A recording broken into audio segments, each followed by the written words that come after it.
Right, ngayon ay magtutulan na naman tayo ng ating binili kanina na isdang bakoko.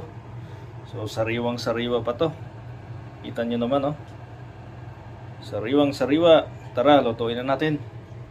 Ito yung mga panahog natin mga kaibigan. Meron tayong tanglad para mabango. So natin yung panahog. Sabayan natin yung tanglad o lemongrass. Takpan natin hanggang kumulo. Kumulo na.